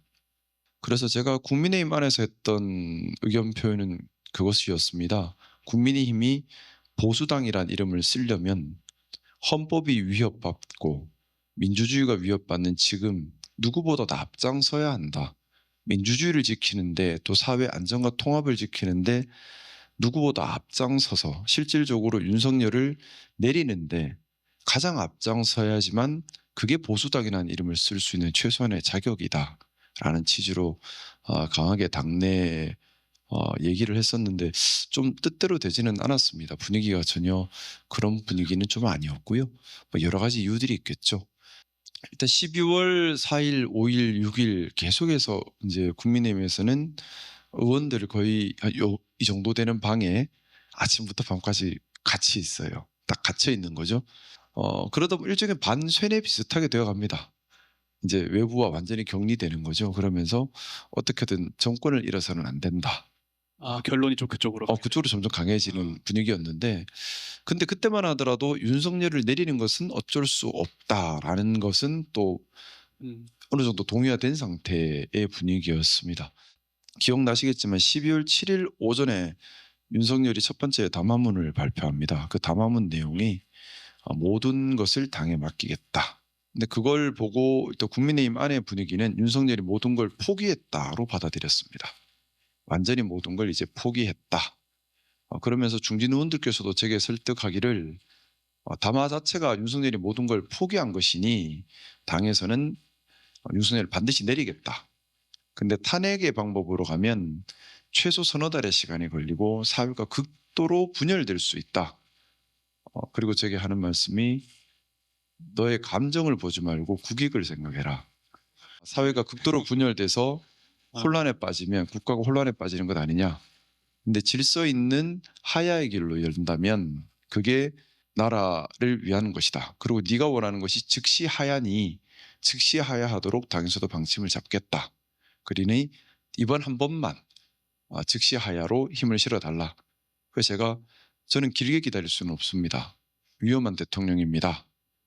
즉시 하야한다면 모르되 그 즉시 하야도 뭐 한 달 안 됩니다. 하루 이틀, 길어도 일주일입니다. 하고 좀 단호한 입장이었습니다. 지금도 기억나는 것이 점심때 모 중진 의원님과 서로 울면서 싸웠어요. 그렇게. 그래서 7일 날 이제 국민의힘이 보이콧을 선언을 했지요. 보이콧을 선언을 했는데 제가 당 방침에 동의할 수 없었던 것은 국민들께 저에게 했던 것과 똑같은 설명을 했어야 한다는 겁니다. 아무런 설명 없이 또 사과도 없이 그냥 보이콧을 하는 모습에서 이건 잘못된 것이다 판단을 했습니다. 좀 지금 와서 말씀이지만 제가 국민의힘 소속으로 국회의원 처음 되었을 때 선배 의원님들께서 제게 얌전히만 있으면 모두 너희 것이다 라는 말씀을 참 많이 하셨어요. 경북 의성 출신의 대구에서 초중고를 마쳐서 다 선후배고, 근데 TK에서 국회의원을 한 것이 아니라 타지인 PK로 가서 PK 지역 최연소로 국회의원이 됐는데 제 지역구는 초강성 국민의힘 지지 지역입니다. 아마 울산 출신이라서 아시겠지만 남구 갑 지역은 서울로 치면 강남 서초 지역입니다. 초강성 국민의힘 지지 지역이에요. 그래서 또 제 지역의 선배들은 다 20년 이상 차이가 나는. 그래서 저한테 늘 하는 말이 숨만 쉬고 한 4, 5년 있으면 자는 울산시장하고, 숨만 쉬고 한 10년 있으면 원내대표하고, 숨만 쉬고 20년 있으면 당대표다 정해져 있다라는 말을 농담으로 할 정도로 제일 안정적인 자리였습니다. 그날 사실은 정치를 그만한다는 생각으로 되돌아왔습니다. 그리고 80년 5월의 아픔이 다시 생겨서는 안 된다. 그 희생 위에 이루어진 민주주의가 무너져서는 안 된다는 생각이 너무나 간절했는데 2차 담화 때 입장이 180도 바뀌어요. 단결해서 나를 지키라로 바뀝니다. 근데 놀라운 게 국민의힘이 강력하게 반응을 해요. 예. 그러면서 권성동 원내대표가 집권하면서 국민의힘의 탄핵 찬성 목소리가 완전히 사라져버립니다. 당 내에서 여러 의견들이 오가는데 무시무시한 소리들이 이제 하기 시작해요. 뭐냐면 12월 14일 탄핵 가결만 막으면 한 달 동안은 다시 못 올린다. 그러면 한 달의 시간을 번다. 그 한 달 동안 진영이 결집하고 여러 가지 상황 변화가 생겨서 대통령을 지키고 정권을 지킬 수 있다는 얘기를 의원들 사이에 이제 공공연히 오가기 시작합니다. 그게 여론이 돼가는 거예요. 구조분 사회에서. 도대체 한 달의 시간이 부여돼서 어떤 변화가 생기면 윤석열을 지키고 정권을 지키죠? 저는 내전을 의미한다 또는 북한과의 전쟁을 의미한다로 해석될 수밖에 없는 말이라 생각했습니다. 그거 아니고는 방법이 없는 거잖아요. 근데 이 사람들은 그거 하고도 남을 짓을 했죠 벌써. 또 당시에 그런 얘기들이 이미 흉흉했습니다. 그리고 우리가 1월 달에 봤던 것처럼 대한민국은 단기간에 급속도로 진영 결집에 의한 준내전 상태까지 다다를 수 있는 위험이 있는 사회입니다. 또 기억하시겠지만 1월 달에 윤석열의 지지도가 매우 높게 나오는 기현상까지 벌어졌습니다. 그렇게 위험 인자가 있었고 진영 논리에 따른 이 위험 인자를 자극해서 살 길을 도모하려고 했던 거죠. 네. 그리고 12월 14일 윤석열을 탄핵시키지 못하면 대한민국은 이제 전쟁터가 된다. 진짜 전쟁터가 된다. 그래서 그 다음 달부터 피켓 시위를 하면서 첫 번째는 보이콧을 못하게 막아야 했고, 왜냐하면 그때 권성동 원내대표는 또 보이콧을 할 생각이었거든요. 첫째, 보이콧을 못하게 막아야 했고, 둘째는 국민의힘 안에서 어떻게든 8표를 만들어내야만 했습니다. 그래서 제가 욕바지를 좀 자처한 겁니다. 나를 욕하고 투표해 주십시오. 내가 욕 다 먹겠습니다. 투표해 주십시오. 내가 배신자가 되고 내가 평생 죄인으로 살 테니 표결해 주십시오. 근데 그때 좀 힘들었던 게 역설적으로 민주당 의원님들이 자꾸 인사하러 오세요. 그러면 안 되거든. 제가 알기로는 12월 14일 토요일 오전까지도 국민의힘 지도부는 보이콧이 목표였습니다. 근데도 표결장에 일단 들어가자라고 결정을 하게 된 제일 큰 이유는 첫 번째는 시민들의 힘입니다. 그때 국회를 가득 둘러싸고 엄청난 여론 압박을 했어요. 그리고 이건 뭐 보이콧 안 하려고 권성동 원내대표 끝까지 생각하다 나중에 들은 얘기인데 의원 본회의 직전에 의원총회를 열었답니다. 열어서 이제 본인은 자신이 있었던 거예요. 들어가도 다 반대할 거다. 다 설득이 다 됐다. 김상욱 빼고는. 그래서 다시 한번 마지막 확인합니다. 가서 찬성할 사람 손 들어보세요. 아무도 안 들었대요. 그래서 여러분 믿습니다 하고 그렇게 저는 들었어요. 근데 가서 양심에 따라서 하신 분들이 계시죠. 그래서 탄핵 가결이 이루어졌던 것이고, 그래서 그날 밤 이루어진 국민의힘 또 의원총회에서 강모 의원이 배신자 쥐새끼 나와라고 소리 질렀던 게, 찬성할 거면 찬성한다고 얘기를 하든지, 손 안 들어서 나는 믿고 우리 다 들어갔는데 찬성해서 가결시키면 어떡하냐고 했던 소리가 그런 소리였어요. 근데 그게 말이 되는 얘기가 아니잖아요. 어쨌든 그때는 그런 간절함이 참 컸었습니다. 계엄 직후에는 뭐 국민이 왜 그랬는지 많이 좀 알려지긴 했는데, 그러니까 대선을 지나서 대선을 참패를 하고 지도부가 바뀌고 그다음에 지선을 또 앞두고 있는 상황까지 국민의힘이 제대로 이렇게 어떤 그간의 상황에 대해서 설명하거나 사과하거나 또는 뭐 당내 세력이 갈리거나 이런 게 명확하게 드러나지 않는 이유가 좀 뭐라고 보시나요? 국민의힘 자체가 사실은 나빠서라기보다는 건강함을 잃어버린 겁니다. 극도로 건강하지 못한 상태가 되어버린 거예요.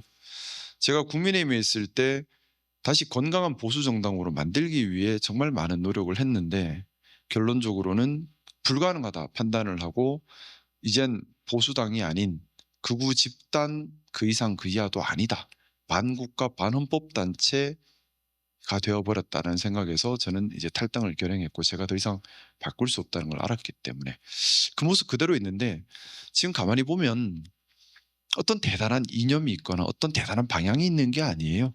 원내는 보면 크게 보면 두 부류입니다. 내가 5,200만 분의 1이야.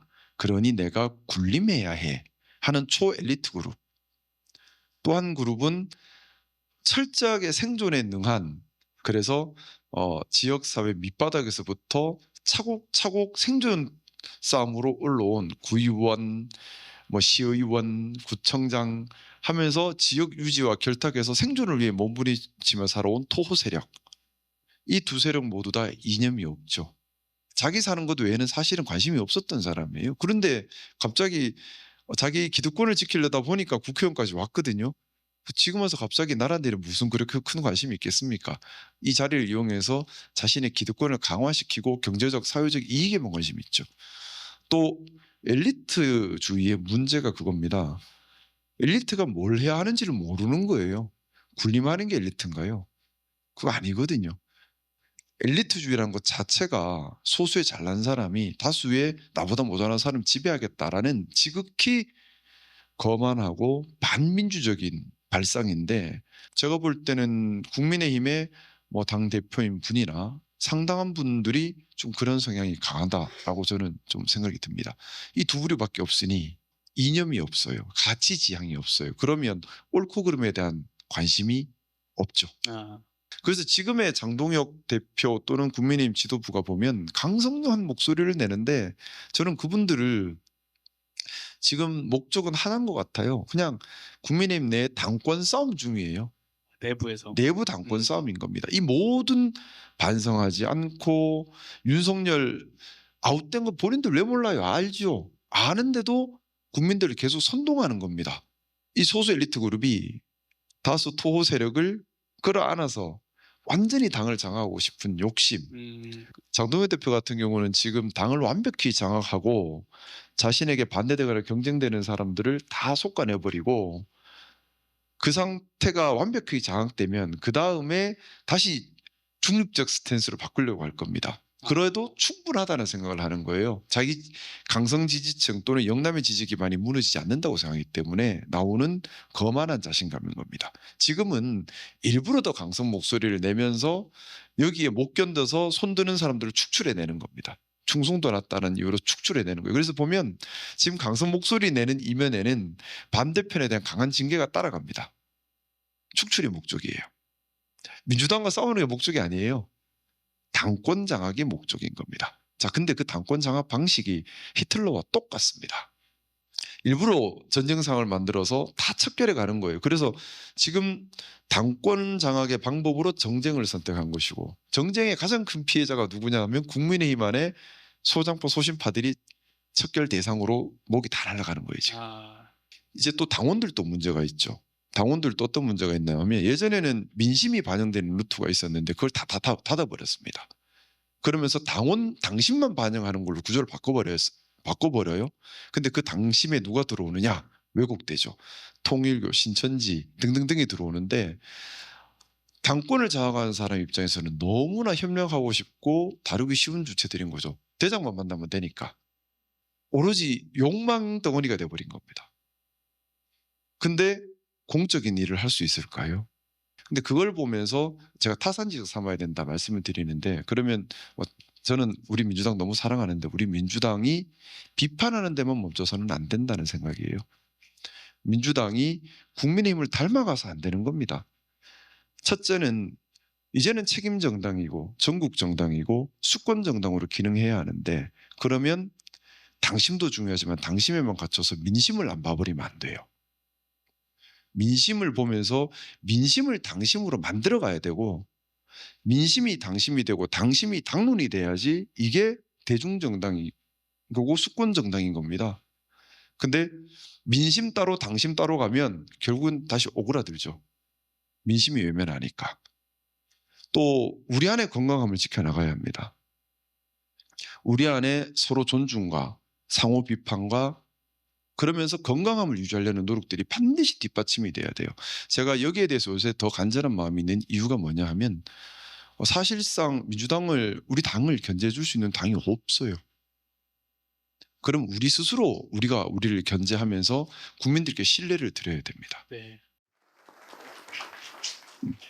이제 정치 부분에서 이제 끝나지 않은 어떤 내란 말씀을 들었는데 좀 사법부 부분에 대해서도 좀 말씀을 듣고 싶은데 어떤 그 관련자들한테도 처벌 또 선고 또는 처벌이 이루어지지 않은 상황이고 근데 김정한 변호사님이 그 직원 판사하고 고등학교 동기시라고 뭐 같이 만난 적도 있는 지식기원의 친구로 유명하지 하지만 그 김남일의 친구이기도 합니다. 아 저희 친구의 김남일 기자. 예, 김남일이랑 또 대학교 때 워낙 또 친하게 지냈던 친구이기도 한데 그래서 왜 이렇게 좀 재판이 늦어지는지 좀 들으신 게 있나 해서. 아니요 들은 건 없고요. 탄핵 이후에는 연락을 딱 한 번 했어요. 한 번 서로 한 번 했는데 재판 진행 잘못하는 건 맞죠. 공적인 사안이니까 이건 친구 문제가 아니고 재판 진행을 저는 처음 봤거든요.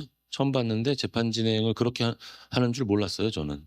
예, 그렇게 저는 너무 충격을 받아가지고 재판을 국민에게 중개한다는 게 얼마나 중요한지에 대해서도 다시 한번 생각해 보게 됐고요. 예, 이제 국민들이 다 봐버렸잖아요. 재판 진행을 얼마나 엉망으로 하고 있는지 내란 재판의 엄중함과 관련돼 가지고 좀 약간 오판을 한 게 아닌가 싶어서 굉장히 좀 마음속으로 안타까운 게 있고요.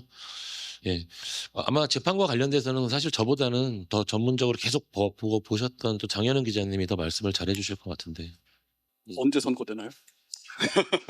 선고는 이제 2월 중순 정도로 왜냐하면 1월 12일 날 이제 결심을 하게 되면 첫 선고 나는 건 다들 아시듯이 이제 한덕수 전 총리에 대한 선고가 제일 먼저 날 것 같고 이 왜 이렇게 늦어졌느냐에 대해서 일단 재판 초기부터 이렇게 쭉 봤을 때에는 어떤 발언이든 개입을 크게 하지 않는 식의 재판을 진행을 하는구나라는 것을 사실 여실히 깨달은 건 최근 이제 다른 내란 재판들이 진행이 되면서 뭐 이진관 부장판사님 얘기도 많이 나오지만 재판에 이제 개입해서 어떤 참여자로서 질문을 많이 하고 정리를 하는 스타일이 있고, 근데 지 부장판사 스타일은 이제 관찰자로서 이 판이 돌아가게 두는 것 같아요. 그래서 초반부터도 그랬고, 증인 신문이 원래는 오늘 딱 끝나야 되는 건데 이제 그게 계속해서 이어져서 다음 재판에 또 부르게 되다 보니까 이제 그런 식으로 늦어졌던 부분이 좀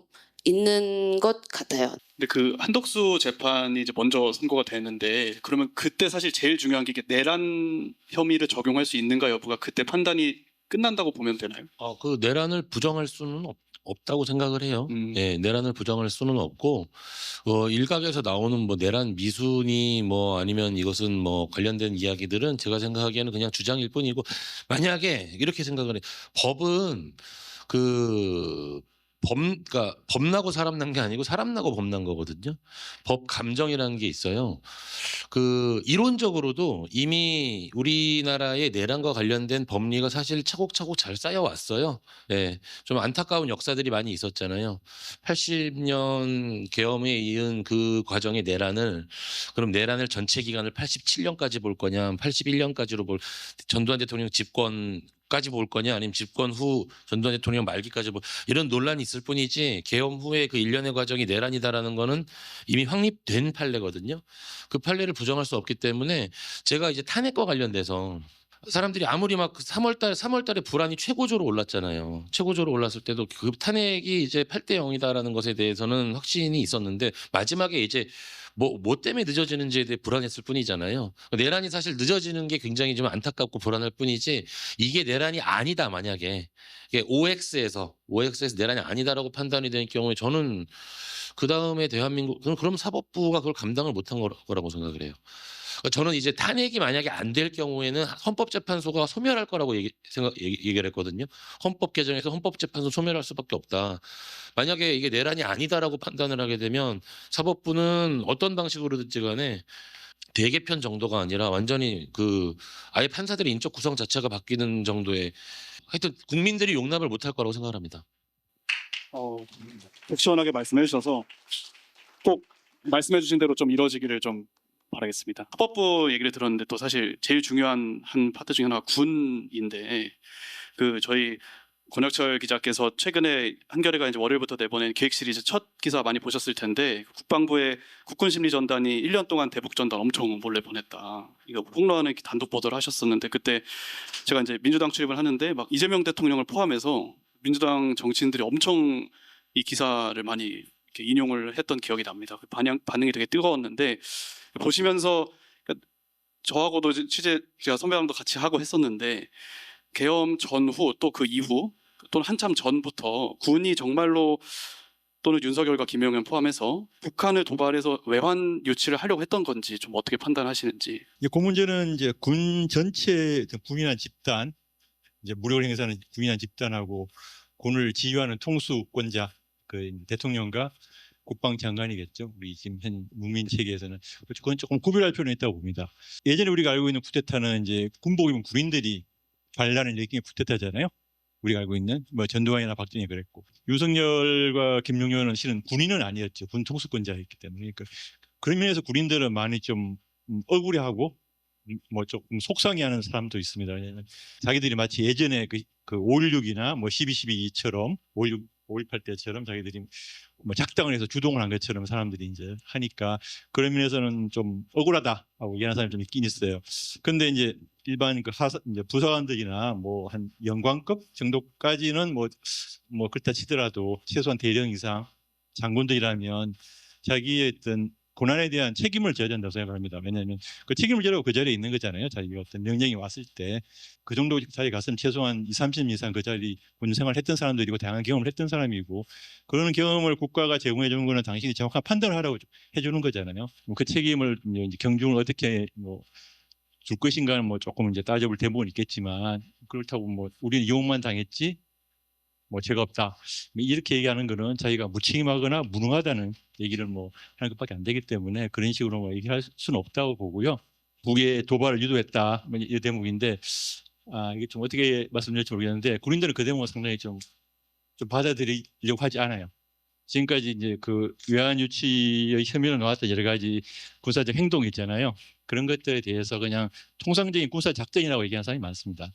아직은 군 내부에서는 외환이라는 얘기는 좀 받아들이기 힘들어하는 상황이다. 내란에 대해서는 뭐 그건 어차피 뭐 너무 명백하니까 거기에 대해서는 뭐 특별하게 뭐 가령 심리전단이 제가 썼던 기사 같은 경우 대북 전단 날렸다는 거에 대해서 아니 심리전단이 그 대북 전단 날리려고 실은 만든 분대거든요.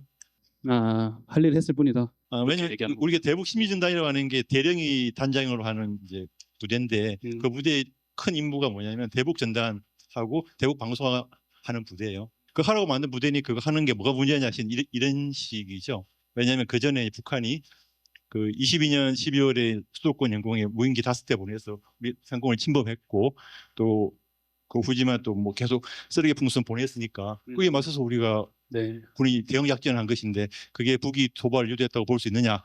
이건 뭐 어떻게 보면 이제 해석의 문제일 테인데 뭐 우리의 행동이 그런 식으로 해석되는 건 상당히 좀 한 가지만 좀 말씀을 더 보태고 싶은 것이 있는데 북한이 정말 못 살고 무너지면 우리나라의 흡수 통일이 될까요? 북한이 아무리 무너지고 엉망이 되더라도 대한민국의 흡수 통일 될 일이 없어요. 왜냐하면 북한 뒤에 중국과 러시아가 있기 때문에 자꾸 북한과 대결을 해서 이겨서 뭘 하려고 하는 생각들을 가진 분들이 계신데 군에서도 그렇고 우리 국민들 중에도 그렇고 북한과 대결해서 이긴다고 해서 북한이 우리께 되지를 않아요. 북한과 대결하려고 하면 답은 정해져 있습니다. 한반도가 전쟁터가 되는 것 말고는 답이 없는 겁니다. 대리전을 통해 붙는 건 자기들은 부담이 없거든요. 도리어 소모전이 되죠. 소모전이 되면 소모전을 통해서 간접적으로 승패를 겨눌 수 있고 서로가 반기는 상황이 될 수도 있어요. 그래서 이 한반도가 평화로워야 되는 거거든요. 근데 이번에 보면 윤석열이 군을 동원해서 또는 심리전을 강화하고 하는 거 보면 전부 다 한반도의 긴장을 자꾸 올려가는 겁니다. 북한을 이기려고 해요. 그렇죠. 정말 통일을 원한다면 서로가 서로의 존재를 인정하고 대화를 하고 교류를 올려가면서 언젠가 그 일체성이 하나의 국가가 돼도 이상하지 않는 그날이 되면 그때 자연스럽게 통일이 되는 것이고 그 정도의 힘을 갖게 되었을 때 우리가 미국, 중국 조종을 받지 않는 힘 있는 나라가 됐을 때 우리가 통일을 할 수 있는 거거든요. 기자님 말씀 드리면서 한 번 더 좀 말씀 올립니다.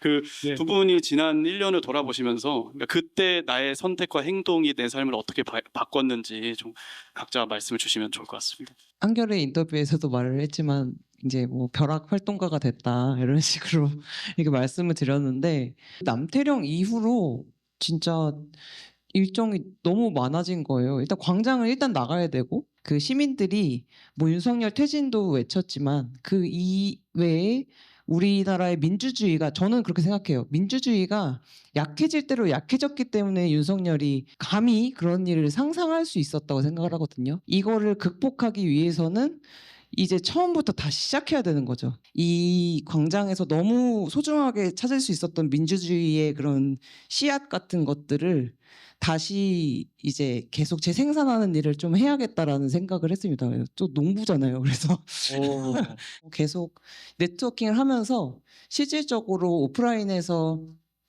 정말 많은 동지들을 만났고 그 동지들과 계속 광장의 뜻을 이어가는 일을 하고 있습니다. 지난 1년이라고 하면 반년은 정말 정신이 없었고요. 그리고 그 반년이 끝난 이후에는 사실은 어떤 박탈감이나 상실감을 많이 느꼈던 것 같습니다.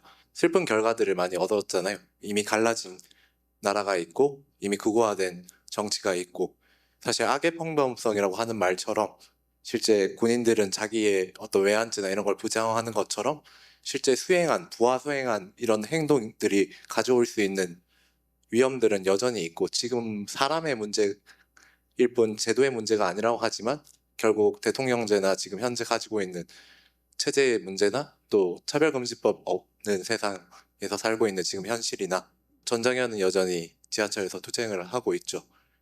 그런 면에서 우리가 바꾼 것들은 생각보다 많지 않구나가 있어서 일종의 코로나 블루처럼 사실 광장 블루라는 말을 인터뷰에서 한 적도 있는데 그럼에도 불구하고 우리도 계속해서 어떤 평화를 만나고 또 사회운동도 하고 있고, 네, 오늘 아침에는 그래서 전세사기 특별법을 개정하자라는 이야기들을 이제 함께 국회에서 기자회견을 하고 왔던 것 같아요.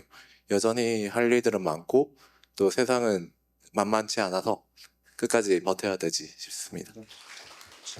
혹시 질문 있으시면 손을 들어주시면 감사하겠습니다. 네, 박근혜 탄핵 때도 느꼈고 지금도 느끼는 거지만 그때가 사실은 이런 일의 마지막일 줄 알았는데 어쩌면 더 심한 일로 또 같은 일이 반복됐잖아요. 이쯤 되니까 그 다음 일이 없으리란 보장이 없겠더라고요. 계속된 역사에 그냥 그런 거라면 뭐 어쩔 수 없는 거지만 그런 것들 그래도 좀 어떻게 획기적으로 바꿔볼 수 있는 무언가가 있을지.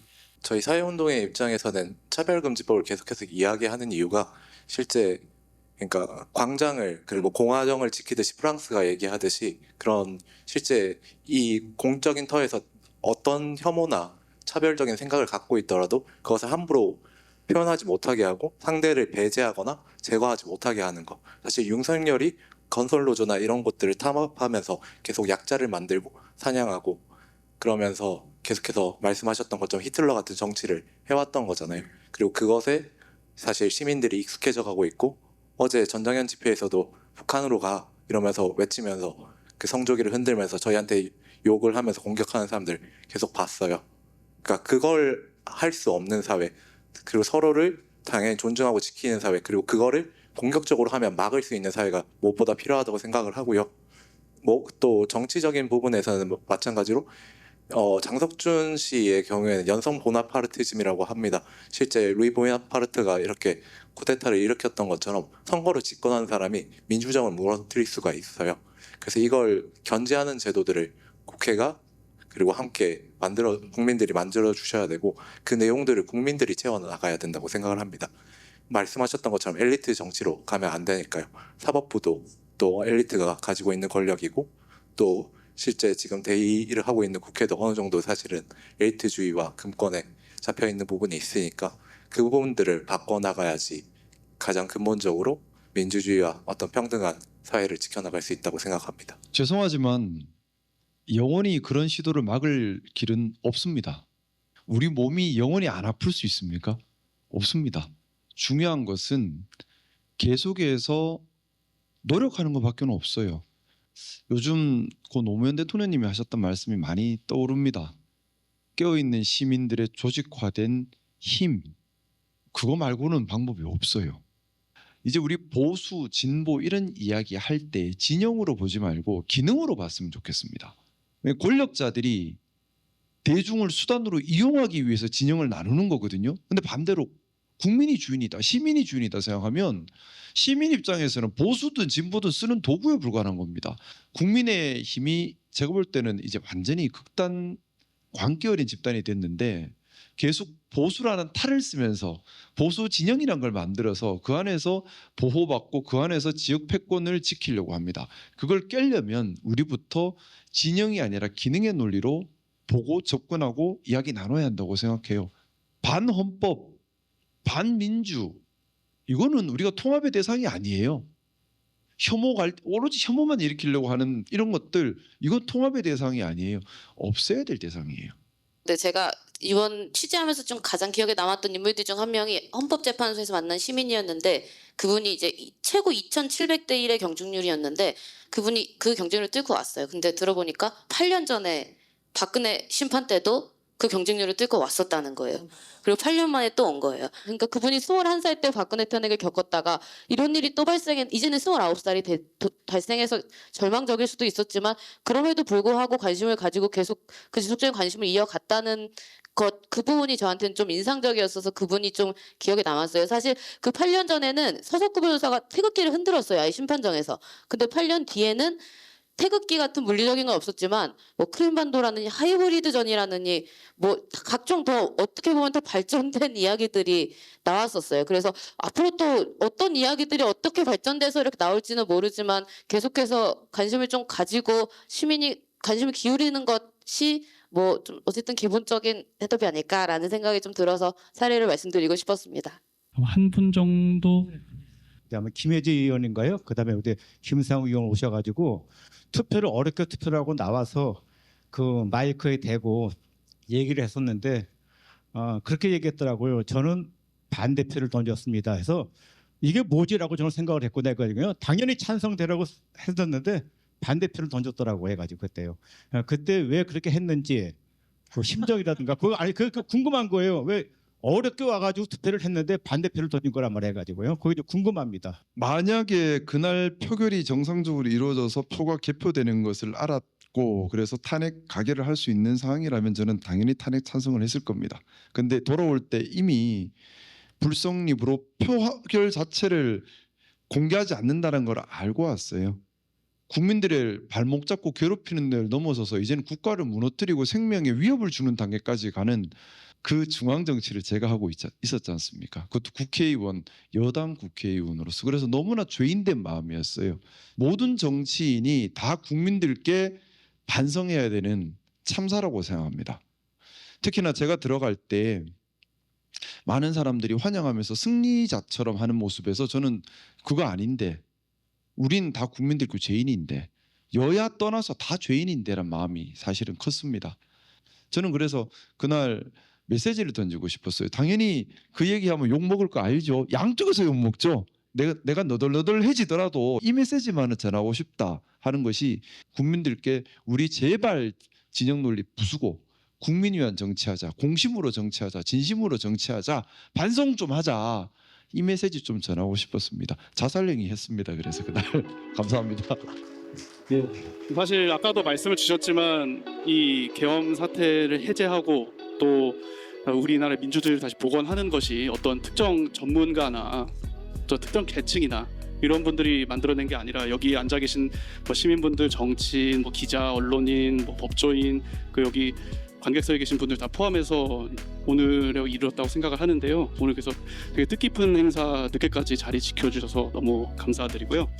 네, 앞으로도 후원 회원님들하고 만날 수 있는 자리를 저희가 좀 많이 만들어 보도록 하겠습니다. 그럼 박수로 오늘 행사 마치겠습니다. 감사합니다. 네, 감사합니다.